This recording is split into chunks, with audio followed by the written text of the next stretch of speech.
हा बोला. बघा, तुमचं नाव काय महाराज? माझं नाव श्रीहरी अवधूत चक्रांकित, आळंदी देवाची. आळंदी देवाची. तुम्ही जे काल हा, कुठं बोलाय, कुठलं देव गाव आहे ते? भांबुर्डे भांबुर्डे. बांबुर्डे गावात गौतम बुद्धांबद्दल चुकीची गोष्ट केलेली आहे. हो ते तुम्हाला चुकीचं आहे असं वाटतंय का नाही? हो हो. मग त्याच्याबद्दल तुमचे काय ध्येय आहे ते तुम्ही मला सांगा. त्याच्याबद्दल मी आधी गौतम बुद्धांची माफी मागतो. त्याच्यानंतर त्यांच्या सगळ्यांची त्यांचे जे सर्व अनुयायी आहेत त्यांची माफी मागतो. आणि पुन्हा असं वक्तव्य मी करणार नाही, कधीच करणार नाही.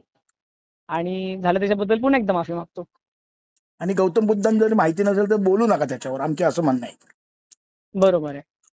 ठीक आहे. केवळ येतं आहे, कुठल्याही विषयावर आहेच येते की माहिती नसताना नाहीच बोलू, येतं आहे. तर गौतम बुद्धांबद्दल तुम्हाला काहीच माहित नाहीये, त्याच्यावर तुम्ही बोलू नये बरोबर असं आहे. माझे तुम्हाला सांगणं आहे. बरोबर आहे. हं? ठीक आहे.